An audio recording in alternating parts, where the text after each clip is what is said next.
the blindness and just accepted it after a point.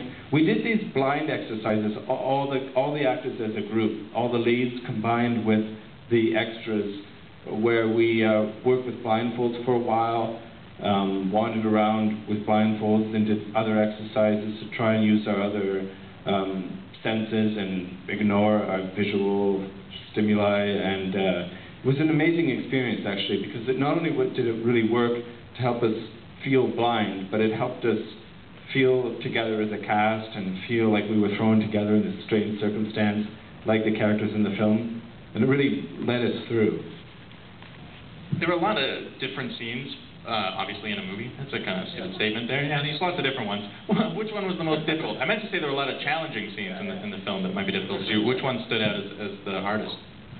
Well, for myself, as you know, I was killed off pretty quickly. My scenes were my own little personal issues that I had to deal with. The scene where, you know, I was being shot was a tough scene for me. Crawling out there and recognizing I was about to leave the movie. But the weird thing is that the whole thing, you felt that it was going to be excruciating. You felt that it was just going to be hell, and it really wasn't. It was really quite comfortable on the set. It was an incredibly supportive environment, and I think this is, again, partly to do with Fernando, I think, mainly to do with Fernando. He's so collaborative, and he's so open to input that everyone really felt welcome on the set, everyone felt involved, and we all felt like we were going through it together. So even these scenes that are quite grueling ended up being amazingly satisfying in a bizarre way. Again, I think it's because, I mean, the theme to the book, for me, and something I was trying to convey in the film, is the sense that people can persevere and can survive, and people who aren't born to be heroes or bred to be heroes can find that courage within them and can find the perseverance to survive even the worst possible circumstances. And to me, it's a very hopeful message, and that's one that arose naturally out of the shooting of this film. And I think you can sort of feel that when you watch it. Absolutely. Anything from the... Sure. Oh, got one back there. Is the book and the movie the same title? Are the book and the movie the same title? Well, the original book is in Portuguese, and the title is also in Portuguese. Do you know the actual Portuguese name? Essay de Segura. Are there any Portuguese people in the house? Yes? What's the original title? It's Essay on Blindness. Portuguese guy? Come on. What? You can't think. Well, you're not really Portuguese, are you? You could have made it up. We wouldn't know. What?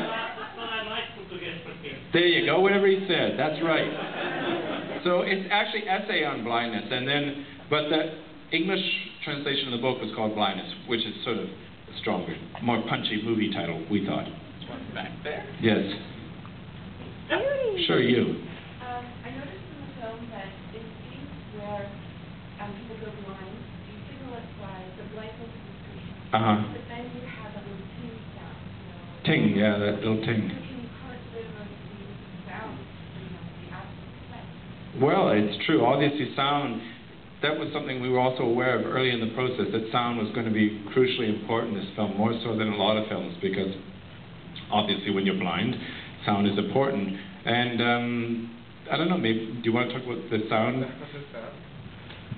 Well, I think Fernando, right from the beginning, always, in his design of the film, always paid huge attention to the sound, and because of that. And this is actually a really good theater to have heard the film in, because the surround sound is quite prominent, I noticed when I was standing in the back. So he was trying to give you an experiential feel of the sound, not just everything that's just from the screen. And I think we used more surround sound in this movie than most movies, and that was a very conscious thing.